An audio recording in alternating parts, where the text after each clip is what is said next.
us 21st century humans have come up with an awful lot of entertaining ways of filling up the few free moments in our overscheduled lives. We sing and dance, we surf and ski, we cavort and canoodle and watch TV. But what diversion do we love most of all? Man, oh man, we love to spend. Now, some folks say our obsession with shopping reflects a certain decadence, a certain self-indulgence. But I say every time we whip out a piece of plastic and slap it down to buy some fresh bling bling, we're taking part in a noble tradition, the evolution of capitalism. But now a new phase of capitalism is upon us, the age of e-commerce. An age that's changed the way the business works, the way we buy and sell. An age ushered in by a transformative technology, the World Wide Web, and by two of its seminal companies, Amazon.com and eBay. It's easy to forget just how revolutionary these companies were when they first burst upon the scene back in the 1990s, how they shook big business to its very core. Ever since the Industrial Revolution, corporations have always been based on the power of high-flying executives sitting in their gilded offices way up there, with the consumer almost as an afterthought. But now Amazon and eBay were creating a whole new model of commerce, one based on taking the internet and harnessing the power of the great mass of individuals down here at street level. My name is John Heilemann, and as a journalist, I've covered the e-commerce revolution from the start. Hanging around with the guys and gals who made it happen. The story I'm here to tell you is about the high-tech innovations that underpin that revolution, and about the enormous economic upheaval that it unleashed. It's a story of a boom, a bubble, a bust, and a resurrection. And it's a story that helps explain why, despite what we may think, even the worst financial meltdowns are incredibly, amazingly, and unexpectedly a good thing for all of us.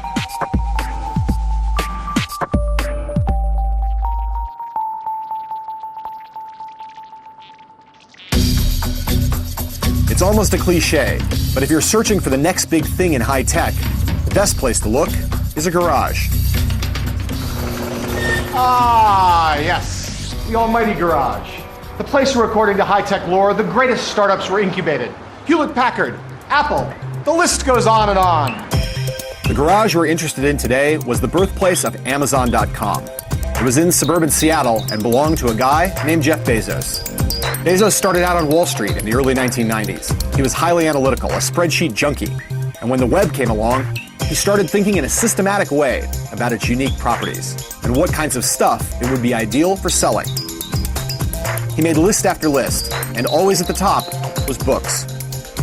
There are millions of books active and in print around the world, and you could build something online that just couldn't exist any other way. There's no way to have a physical bookstore with millions of titles. Bezos launched Amazon in the summer of 1995. Around the same time, down in Silicon Valley, another young guy, Pierre Omidyar, was thinking hard about the web too. Today, Omidyar is a multi-billionaire, but back then he was just another idealistic software programmer, but one who had an interesting idea, the idea that would become eBay. In the beginning, Pierre Omidyar and Jeff Bezos shared one thing in common.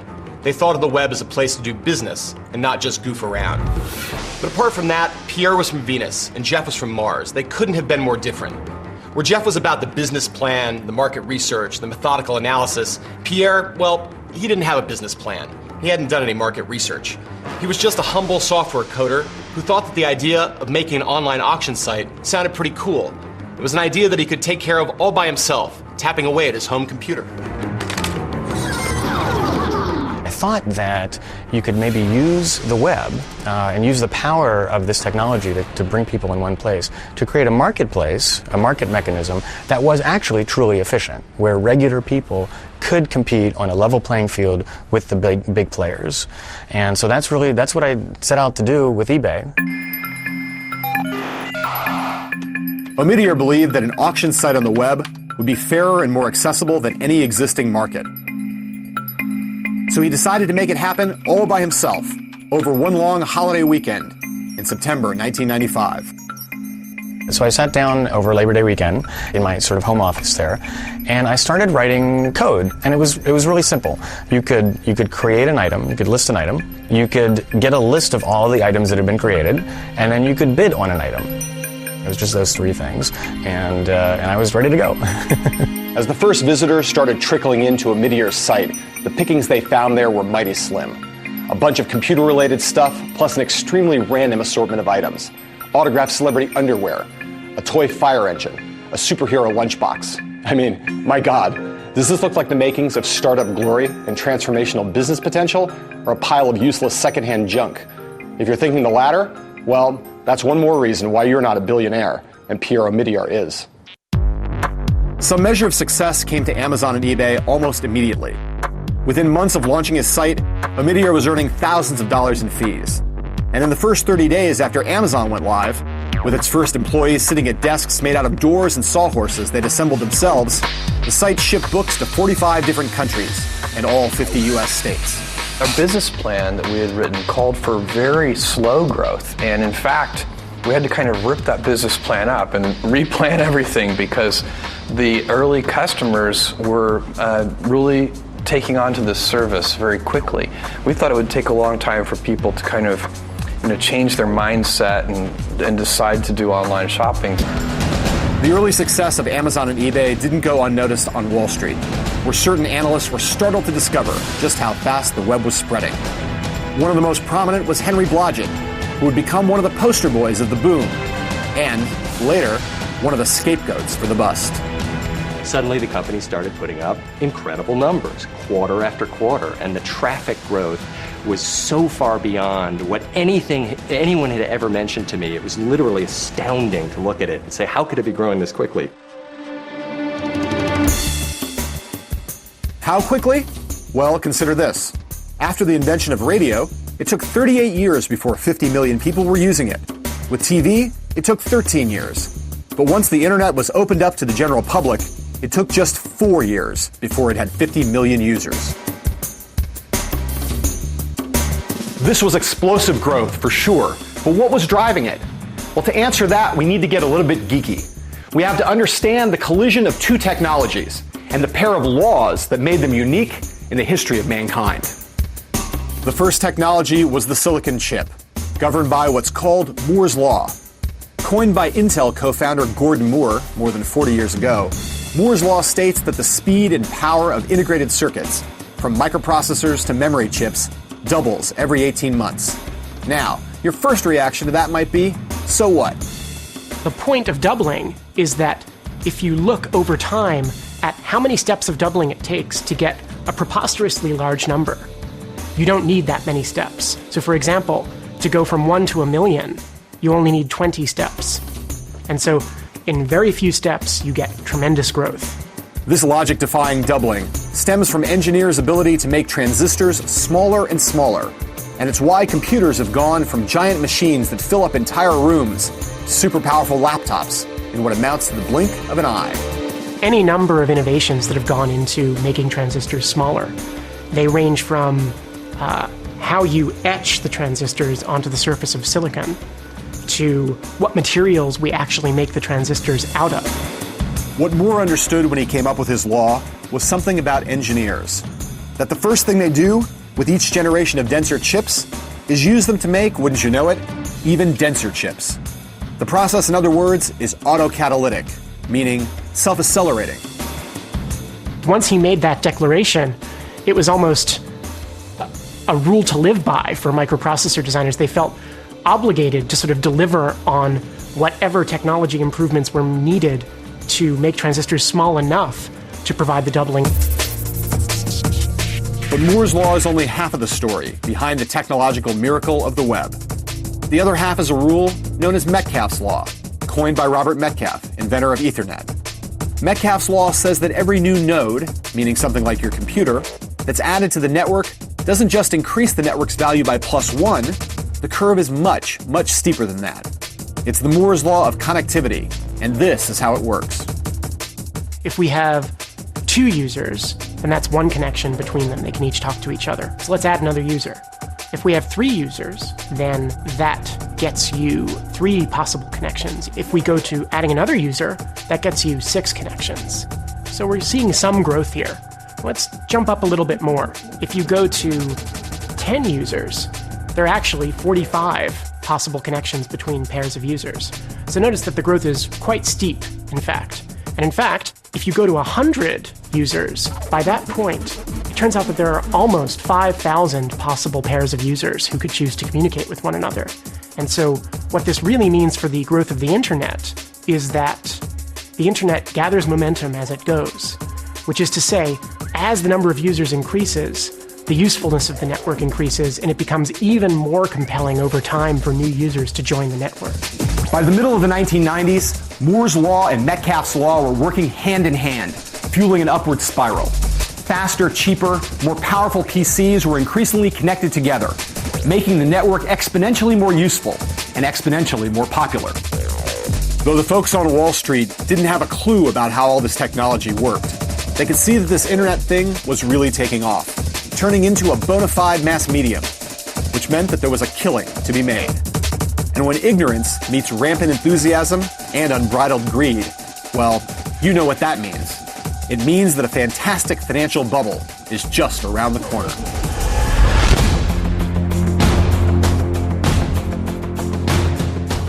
History tells us that every great wave of transformative innovation is accompanied by a financial mania. The most famous example is the railway frenzy that gripped America and Britain in the mid-1800s. Around the same time, there was a riot of speculation around the telegraph. 50 years earlier, there had been one around canals. And 50 years later, Ford's Model T ushered in an automobile bubble. In every instance, the pattern was the same. A breakthrough technology creates scads of risky startups. Investors get excited and rush in to buy a piece of the future. And then it all ends in tears. Bankruptcies, foreclosures, stock market immolations. Does that sound familiar to you? Of course it does, for it describes exactly what happened in the 1990s with the internet. The cycle began in 1995, when Netscape launched its improbable and wildly successful initial public offering on the stock market. A year later came the IPOs of search engine companies such as Yahoo and Excite. And a year after that, it was time for Jeff Bezos to take the next step in pushing the web boom in the direction of bubblehood. The Amazon IPO took place in May 1997. The company was just 2 years old, had precious few revenues, and no profits. But Bezos was already calling Amazon Earth's biggest bookstore and hyping its potential to the sky. People were poo-pooing it as, wait a minute, it's just a bookstore, it's not profitable, it's going to run out of money and go out of business. And then you had a lot of other people saying, no, it's Dell, it's this tremendous new model and they're going to grow so quickly. And so right from the get-go, it was tremendously controversial. Any time that Jeff had the opportunity, he'd lower prices so that there would be more growth. And quite unlike many other business executives who hold their prices to make more in profit. Now, truth be told, Bezos wasn't actually saying that profits didn't matter, or that Amazon could go on losing money indefinitely. He was saying that in the formative gold rush land grab moment in the development of the web, profits could and should be sacrificed temporarily in favor of rapid growth. The strategy Bezos boiled down to 3 simple words: get big fast. Get big fast was really important for us. It was our critical strategy, and the reason is we knew that we could offer customers a better experience if we had a certain amount of scale. Absolutely essential to getting big fast for Amazon was convincing customers to trust it with some of their most valuable personal information, their credit card numbers. And to understand how Amazon did that, we need to delve in to the age-old science of encryption. Powerful methods of scrambling messages mathematically had been developed long ago and employed most famously during World War II. But it was clear that something much more sophisticated was needed for the new digital age. The old method needed an upgrade because there was a fatal flaw. To explain this flaw, let's use a low-tech analogy, using padlocks instead of mathematical encryption. First, imagine 2 people, and one wants to send a confidential message to the other. Just like a customer wanting to send her credit card to Amazon. Person 1, the sender, puts her message in a box, locks it, and sends it off. But here's the snag. The sender of the message now also has to somehow let the recipient know the lock's combination, the code to unlock the padlock. This step is fraught with problems. This is when thieves could surreptitiously observe the code, steal it, and open up the box. Of course, if our sender and receiver already know each other, they could arrange to meet in secret before the message is sent and share the code. Unfortunately, of course, this mechanism is not of that much use in the context of online commerce. And the reason is, in online commerce, you want to enable confidential communication between pairs of parties who have right? It's simply untenable for Amazon to have gone into a private room with every possible future customer of Amazon. So we needed a different plan. And that plan came from a trio of California-based mathematicians named Whitfield Diffie, Martin Hellman, and Ralph Merkle, who developed something called public key cryptography. Their scheme turned how encryption had been done for centuries on its head. Let's use our low-tech analogy again to explain the essential idea, which is brilliant, but kinda subtle. The sender puts a message in a box like before, but this time, instead of locking it with her own padlock, she asks the person who will receive the message to buy a padlock and send it to her. When the sender gets the padlock, she uses it to lock the box, and then sends it. Now if someone intercepts the box, they can't open it. In fact, even the sender can't open the box once it's locked. The only person who can open it is the intended recipient, the only person who has the code. Thus, presto, you have something close to perfect security. It took several years and some very clever math to create internet-friendly digital versions of the padlocks and boxes used in our analogy. But work it does, and public key cryptography is the linchpin of secure e-commerce. The public key is used for encrypting, that is, rendering secret the data that the sender wishes to send confidentially to the receiver. Okay.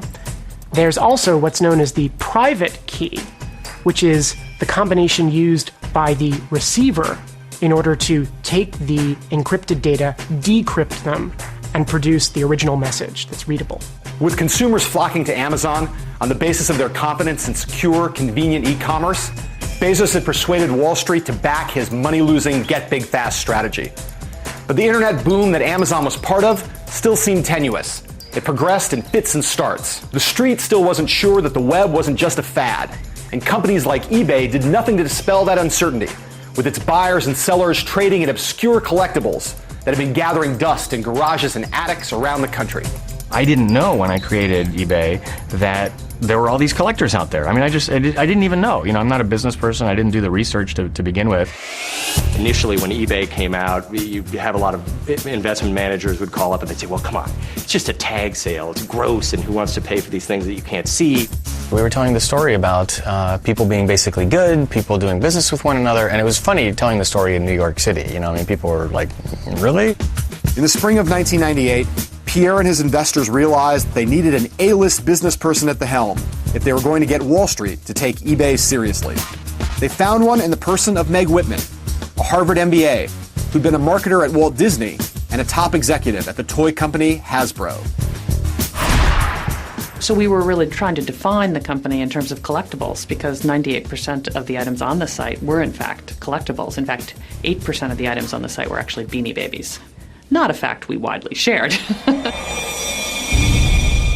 eBay was scheduled to launch its public offering in September 1998, at a moment when the world economy was jittery because of that summer's Russian financial crisis. Would anyone want to buy shares in a company derisively referred to as Fleabay?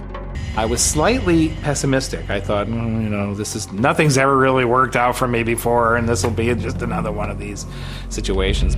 But not only did the IPO window open up for eBay, the company sailed right through it with an offering that was a success beyond anyone's expectations. eBay's stock soared that first day. By the end of it, the company was now valued at more than $2 billion. The issue was priced at $18 a share, and I think actually went public at $50 a share. My partner at the time was taking photographs of the television screen on CNBC every time the ticker would go by, because he just thought, well, my life has changed now forever. It's fantastic. Meanwhile, Wall Street was casting its eyes back at Amazon and liking what it was seeing. Leading the charge was Henry Blodgett, who toward the end of that year declared that despite still posting huge losses, Amazon shares would double within a year. I remember sitting on a flight back from Houston to New York with my spreadsheet in the back row and saying, okay, let's run the numbers again, and what actually is a reasonable case scenario for this stock over the next year. And I came out with a $300 to $500 range and picked the middle one. And I was actually shocked at the reaction. Blodgett's prediction caused a media sensation, and that sensation sparked a buying frenzy on Wall Street. The result was that Amazon's stock price did indeed double. Not in the course of a year, however, but in the space of just a few short weeks. That was probably the start of the actual manic bubble. The fits and starts of the internet bubble were now officially over, and the era of genuine and uncontrolled madness had begun. Suddenly, millions of Americans and investors around the world were stampeding to their brokers, snapping up shares in any company with a .com attached to its name, fueling the wildest speculative frenzy since the tulip mania in Amsterdam in the 17th century.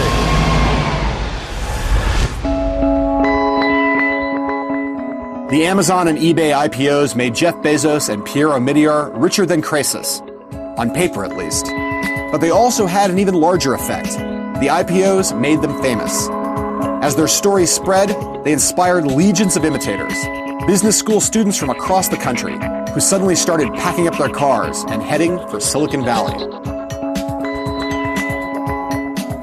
When I moved out to San Francisco at the start of 1998, the migration had barely begun.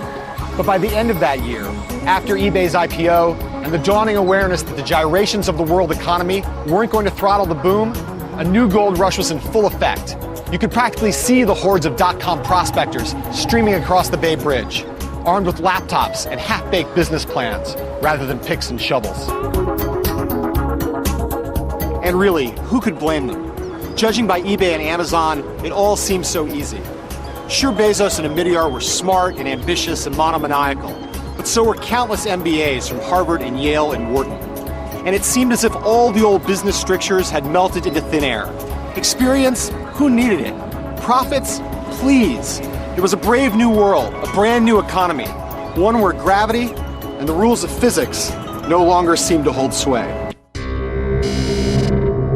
Among all the forces propelling the .com boom, none was more profound than the democratization of the stock market, taking the power away from Wall Street professionals, giving all of us the ability to buy and sell stocks from the comfort of our own homes. To a certain kind of person, this activity became a kind of obsession. They were called day traders, and they started making the stock market look like a low-rent casino. The day traders were buying stocks in the morning and selling them in the afternoon. And where did these day trading jokers get the information on which they based their ever-so-shrewd maneuvers? Well, they spent a lot of time absorbing gossip in internet stock chat rooms. But even more important, they spent every waking hour watching CNBC. It was like a national sport and an obsession in a way. And people who had never dreamed of buying stock before were now just wading right into it. With the media and the markets now exhibiting an insatiable hunger for any company associated with e-commerce, it seemed that every software coder in the country was angling to quench that appetite. One such programmer was Philip Kaplan, who would later start a website that chronicled the foibles of the .com bubble. I would go out and do a pitch and literally walk out of the pitch with a $40,000 check, with a $100,000 check. There's just so much money being thrown around this thing. I was like, I can just put up a net and just catch, just a little bit. The money flowed most freely in Silicon Valley, of course, where a culture of wretched self-promotional excess began to take hold. An online ticketing service based in San Francisco celebrated changing its name with a party for 3,000 people in an airplane hangar. People were just spending crazy amounts of money. I remember I wrote about a company that spent $10 million on their launch party. They had The Who perform, and they had all these. They raised $12 million and spent $10 million on the party. Maybe the most lunatic expenditure of all were the TV ad campaigns. During the Super Bowl in 2000, more than a dozen internet startups spent an average of $2.2 million in 30-second spots, blowing $40 million in stockholder cash and not so hard-won venture capital. Tom Wolfe famously christened the 1980s the Me Decade. But by 1999, it was clear that the 90s had become the E Decade. Virtually every day, it seemed, at least one new e-commerce venture was brought into the world. The kids running these new companies were all fervent disciples of the get big fast creed being preached by Amazon and eBay. But when embraced by lesser minds, these theories led to an ungodly amount of sheer stupidity and to a bunch of Me Too knockoff companies with incredibly silly names. There was Pets.com, there was PetSmart, there was Petstopia, there were iPrint and iBeam, iMany, iGo, and iVillage. Then there were the E's, ePrees, eGreetings, eMerge, eFunds, eLoan, eCollege, and of course Epiphany. There was FireDog and FirePond, Razorfish and Loudeye.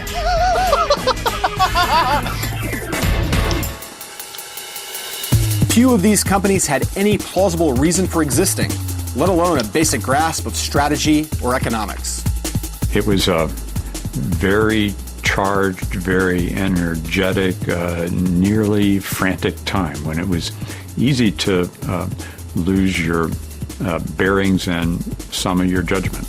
Now you might wonder why the Valley's genius venture capitalists were funding all these derivative, dopey, and entirely hopeless outfits. Were they crazy? Greedy? Well, maybe a little of both. What they were really doing, though, was hedging their bets. They knew full well that most of the e-commerce.coms were doomed from birth, but they thought that one in every category might survive or even thrive, and they were willing to risk a couple $1,000,000 so that they wouldn't mess out on the big score. We're playing, with fire, but you kind of had to, or you couldn't be in the game. But what about the professional money managers on Wall Street? Didn't they realize that we were in the midst of a lunatic, speculative bubble? Most people were thinking, okay, no, they're not all going to survive, but we don't know exactly who is and how long it's going to take. And in the meantime, the punishment we are taking for not owning the sector, for sitting here and saying, someday it's going to crash, is a lot of us are getting fired. Blodgett knew that a lot of e-commerce companies were fundamentally unsound, but his argument was that this wasn't necessarily a good reason not to buy their stocks. The trouble for him was that on occasion, he put his unvarnished views of these outfits into private emails, and that would later come back to haunt him when the bubble popped. Remember the Henry Blodgett email where he wrote this thing? He said, this piece of company, but we have to recommend it. He was an analyst inside an investment bank. He knew the company was garbage, and yet he was recommending it because that was how they made their money. And, he actually got in trouble, but in a way, in a sense, he was actually one of the few honest people in the whole process. The internet boom had now officially turned into a speculative bubble. But it wasn't the only financial mania happening at the time. A second one, closely related, was in telecommunications. Dozens of companies were racing to stick thousands of miles of fiber optic cable into the ground to accommodate the swelling demand for bandwidth that made the internet go. To understand why this is important, it's time again for a little bit of tech talk. Like most internet technology, fiber optics relies on the extraordinary properties of ordinary materials. The silicon chip ultimately starts as sand, and fiber optic cable is made from either glass or plastic. Fiber is essentially a strand of glass as thin as a human hair, which carries beams of light. Light travels in straight lines, but fiber bends and twists for thousands of miles, so you would expect the light to shoot out at first bend. Well, to stop this from happening, fiber is coated with a kind of mirrored surface, which keeps the light inside. But how exactly do rays of light enable the transmission of text and pictures and videos and emails, and all the rest? It uses an idea of great simplicity that dates back to the days when ships at sea had to find a way to communicate. They would flash lights at one another using Morse code. A combination of long flashes and short flashes would then be decoded into letters of the alphabet. That's pretty much how fiber uses light to carry information. The light isn't a continuous stream, it's a stream of pulses representing the ones and zeros that comprise computer code. But while a Morse code operator might be at best able to send 1 or 2 flashes a second, fiber optic cables can carry some 10 billion pulses of digital information every second. Now, the question you might ask is, how did the internet cope with this massive explosion in users and data? Why didn't it just grind to a halt? The answer lies in an extremely clever, though simple idea that all of us are familiar with, but in a different context. It turns out that data is directed around the internet in much the same way that road signs direct car drivers around the road network. Here's how it works. Let's say that you start out in New York and you want to drive to Boston. So when you're far away from Boston, what you see on road signs is Boston, keep right. On the big roads, you just know about big destinations. On the smaller roads, you learn about progressively smaller destinations. Okay, so now how do we make all of this fit onto the internet? It turns out, if I'm in San Francisco or New York, and I want to get to Harvard on the internet, I don't need to know which computer at Harvard I want to go to, because when I'm that far away, the only thing I care about is that I'm making progress toward that one gateway that goes to all of Harvard. Useful? Totally. But the problem was the firms that were laying all this fiber got way ahead of themselves. There was too much building, too much spending, too many companies doing the same thing as each other, with no thought for costs or consequences. 1999 was a wild year, almost impossible to fathom now. From the start of the boom in 1995, there had never been more than 30 internet companies to go public in any given year. In 1999, the total number of internet IPOs was 250. But eBay and Amazon stood head and shoulders above the rest of the dot-com crowd. eBay's market value on the NASDAQ was now $21 billion, and it was even profitable.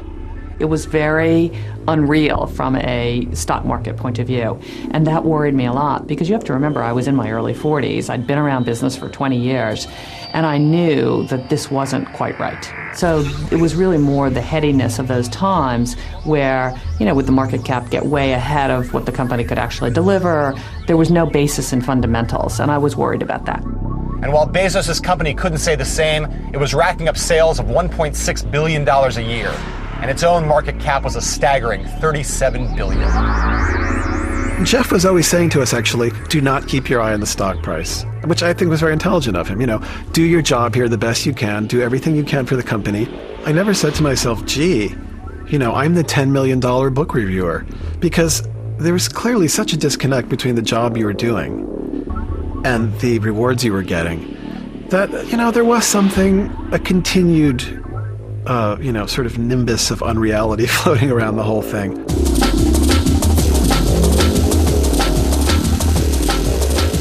Now, as the turn of the millennium drew near, Jeff Bezos was given an accolade that in the past had been accorded to the likes of Mahatma Gandhi, Martin Luther King, and Adolf Hitler. He was named Time Magazine's Person of the Year as the embodiment of e-commerce. For Bezos, this was quite an honor, a sign that he'd been elevated into the pantheon of American business icons. But more cynical minds read it another way, as a sign that the end was nigh.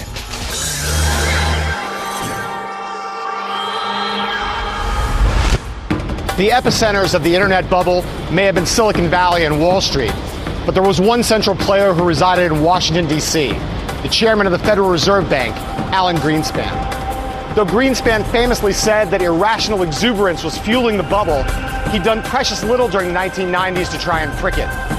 Greenspan believed that technology was creating a new economy, one where the old rules no longer applied. But after witnessing the stock market's crazy run-up in 1999, and after glimpsing signs that the overall economy was dangerously close to overheating, Greenspan decided that the time had finally come to cool things down.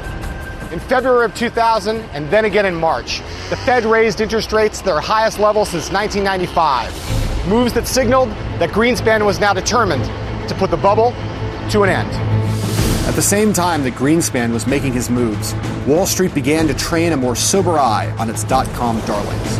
The holiday season that many had expected to bring a rush of revenues into the e-commerce companies had proved a major disappointment. Suddenly, Wall Street began to doubt the wisdom of get big fast, and to suspect that many of the web retailers were nothing but a house of cards, something that programmer and messed-up company chronicler Philip Kaplan had known for some time. There would be e-commerce sites that we would build where I know that the client would have spent $2, $3, $4 million on these websites. I'd log into the database every now and then and see they had $20 worth of sales, $25 worth of sales, $100 worth of sales. On April 14th, 1912, the Titanic had its fateful collision with an iceberg and dropped to the bottom of the ocean. And exactly 88 years later, to the day, the internet economy met a similar fate. On what would forever after be known on Wall Street as Black Friday, the NASDAQ fell an astonishing 355 points, bringing to an awful end a week in which the index had fallen by more than 25%, the single greatest collapse in the history of the stock market. 18 months after Black Friday, September 11th happened, thus bringing to a conclusive end the long boom that had buoyed the American and indeed the world economy during the 1990s. From its peak above 5,000, the NASDAQ had lost more than 2/3 of its value. Even the most venerable high-tech giants, such as Intel and Sun Microsystems, were now walking wounded, and countless dot-com wunderkinds were now pushing up the daisies. Webvan, dead. Excited Home, dead. TheGlobe.com, Pets.com, Boo.com, dead, dead, dead. Elizabeth Kubler-Ross famously said that in the face of death, there are 5 stages of grief: denial, anger, bargaining, depression, and acceptance. But when it comes to the demise of stock market bubbles, there's an additional stage that comes before acceptance: recrimination. The mourners feel ripped off by the deceased, so they look for someone else to blame, which in this case meant Wall Street. On behalf of irate shareholders, New York's then Attorney General, Eliot Spitzer, launched a crusade to reform the IPO industry and punish its supposed villains. His most famous target was Martha Stewart, but coming in a close second was our old friend, Henry Blodgett. Obviously, people are angry. People lost a ton of money. Using the critical emails that Blodgett sent as evidence, the U.S. Securities and Exchange Commission charged Blodgett with civil securities fraud. He settled without admitting or denying the allegations and was banned from the securities industry for life. Unfortunately, I can't go into a lot of detail on the emails, but certainly from a larger perspective, yes, I rode the internet wave up incredibly. I was incredibly fortunate in terms of the timing of my being there, and I was optimistic about the right companies at the right time, and so I saw a tremendous benefit from the boom, and then I think probably more than any other analyst felt the brunt of the crash, which was like hitting the rocks full speed. 5 years later, the bitterness over the dot-com bubble has subsided. Acceptance has set in. But for most people looking back on it, the bubble still seems like a moment of temporary insanity, in which lots of good people got fleeced by a bunch of digital future hustlers. All in all, a very bad thing. But there is, in fact, another school of thought, one imbued with a greater sense of historical perspective and economic logic, one that sees the bubble as having had its virtues, and the pain it caused as the price we pay for progress. The great dot-com crash of 2000 and 2001 was indeed great by any standard. Some $3.5 trillion in paper wealth evaporated in the space of 1 year. But it was hardly a unique event. When the railway bubble popped, railroad stocks lost 85% of their value almost overnight. And the collapse of the automobile, canal, and telegraph bubbles caused panic and recession too. But out of those bubbles came mass communications and the road and railway networks that are so crucial to our daily lives. The same has proven to be the case with e-commerce. A jillion dum-dum.coms may have perished, but a handful of companies have not only survived, but turned into hugely profitable behemoths. You could say, in fact, that Amazon and eBay are the Ford and GM of the web economy. What Amazon and what eBay did was fundamentally different, and they did it early, they did it aggressively, and they did it extremely well, recognizing that the customer experience was paramount. And that's why they exist today and are the global multinational corporations. The lessons of both eBay and Amazon, indeed, are that the most successful e-commerce companies did more than just use the web to sell stuff. They understood that you have to use it to give power to ordinary people in ways that are fundamentally different from the old top-down, one-way, one-dimensional, one-size-fits-all mass production ethos that dominated business in the pre-web economy. A business like eBay is all about empowering the people, regular people, to use the tools in the way that they see fit, and then sort of, stepping back, getting out of the way, and letting the people run with it. Though the details are different, Amazon's approach is similarly about the empowerment of its customers, even when that empowerment sometimes annoys its suppliers. Consider, for example, Amazon's policy of letting readers add uncensored book reviews to the site. Once, I heard Bezos talk about the complaints he received from publishers on this score. What if people trashed the books, they said to Bezos. Surely that would be bad for business. That's where you're wrong, Bezos told the publishers. You're in the business of selling books. We're in the business of satisfying our customers. The most important thing for me about, what people could say about Amazon.com at some point 50 years or 100 years in the future, what I would love to hear is that we set a new standard for customer service. What made the survivors survive is first, a deep understanding and a relentless focus on their customers.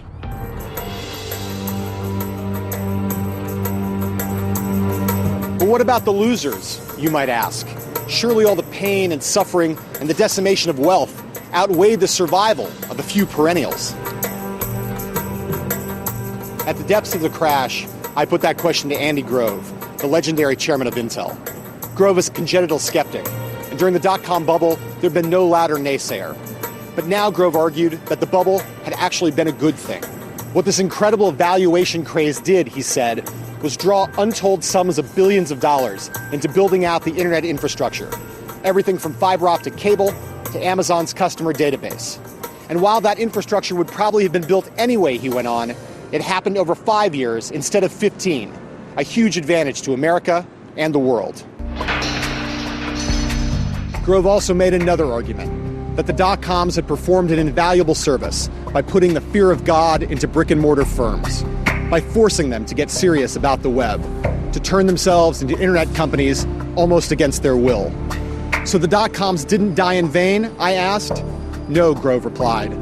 The dot-coms threw themselves on the bonfire, but they created a bigger flame as a result. Many jobs were lost, companies failed. But it's also true that out of that, many new companies were created, became durable, and the economy was genuinely transformed. The concept of creative destruction is famous in economics, and it seems an apt description of what happened in the dot-com era and what's happening now. First a wave of innovation, then a financial mania, then a terrible crash, followed by a golden age built on what remains.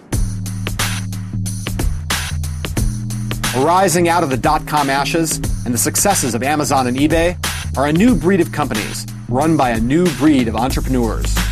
Who are these entrepreneurs? They're the people who were burned before, and so they have that experience to make sure that they don't make the same mistakes again. I think it's just, this is what the internet's all about. The internet's about connecting individuals, or connecting individuals to information. Outside Silicon Valley, it's true. You won't find as much consensus that we're entering a digital golden age. But in a way, that may be the strongest testament to how far the web, and e-commerce in particular, have come in the past decade. The futurist John Seely Brown once observed that when a technology achieves amenity, when it becomes ubiquitous and essential, it disappears. It becomes invisible. Think of electricity.